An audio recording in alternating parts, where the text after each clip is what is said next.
India's most wanted Dawood Ibrahim, जिसे पूरे देश की पुलिस ढूंढ रही है और अब तो ये इंटरपोल की लिस्ट में भी आ चुका है और आतंकी घोषित किया जा चुका है। दाऊद इब्राहिम ऐसा व्यक्ति है जिसने भारत में बहुत आतंक फैलाया और 93 में मुंबई में बम ब्लास्ट में इसका हाथ रहा है। कभी मुंबई का सरताज रहा, कभी मुंबई पे राज करने वाला दाऊद इब्राहिम डॉन कैसे बना, क्या है इसके डॉन बनने की कहानी, आइए हम बताते हैं दोस्तों। दाऊद इब्राहिम का जन्म महाराष्ट्र के रत्नागिरी शहर में हुआ था। सीबीआई के मुताबिक दाऊद की लंबाई 5 फुट 4 इंच है और उसकी बाएं भौं पर तिल है। शानदार पार्टियों का शौकीन, दाऊद में बचपन से ही जल्द से जल्द पैसा कमाने की ललक थी। इसके लिए उसने गलत रास्ता चुना।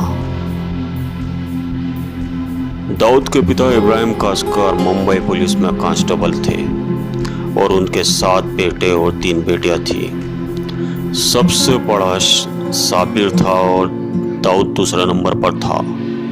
दाऊद इब्राहिम ने 9वीं के पास से ही स्कूल छोड़ दिया था। पैसे की ललक में उसका मन आपराधिक गतिविधियों में लगने लगा। दाऊद के इस आपराधिक जीवन की शुरुआत एक बिजनेसमैन के साथ लूटपाट से हुई थी, जिसमें उसे जेल जाना पड़ा था।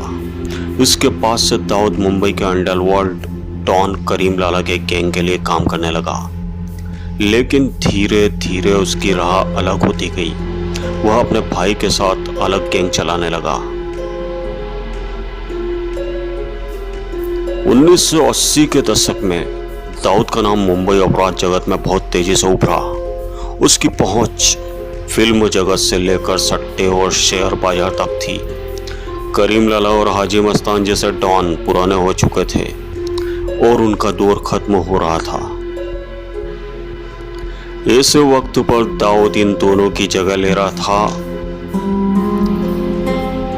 उसका काम था धमकी देकर फिरौती वसूल करना। वह मुंबई पुलिस की नजरों में चढ़ चुका था।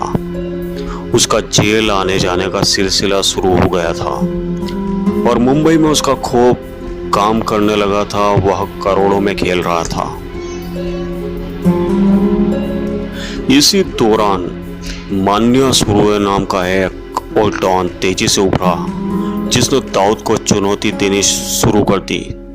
सुरुए का एनकाउंटर 11 जनवरी 1982 को उस समय के एसीपी इसाक बागवन ने किया था।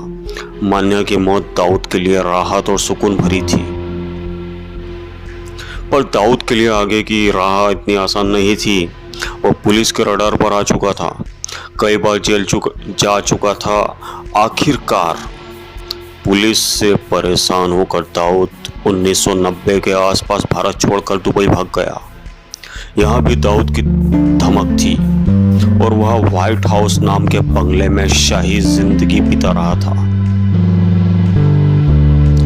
पुलिस के मुताबिक दाऊद इब्राहिम विदेश में बैठे हुए भी भारत में कई वारदातों को अंजाम देने का सिलसिला जारी रखे हुआ था। उसका नाम किसी न किसी शक्ल में आता ही रहा। हर बड़ी वारदात में दाऊद का नाम सामने आने लगा। 1993 मुंबई ब्लास्ट पूरा देश हिल चुका था। जांच के बाद सामने आया कि इसमें दाऊद का हाथ है। दंगे का प्रतिशोध के लिए दाऊद ने ही पाकिस्तान के साथ मिलकर साजिश रची थी, जिसे अंजाम दिया था टाइगर मेमन ने। बताया जाता है कि इस घटना के बाद दाऊद ने सरेंडर करने की भी पेशकश की थी और बदले में कुछ सुविधाएं मांगी थी, लेकिन सरकार ने इसे ठुकरा दिया। हालात अपने खिलाफ देख दाऊद पाकिस्तान चला गया और कराची में रहने लगा। समय समय पर उसे भारत लाने की मांग उठती रही। भारत सरकार लगातार पाकिस्तान पर दबाव बनाती रही और दाऊद अपना ठिकाना बदलता रहा।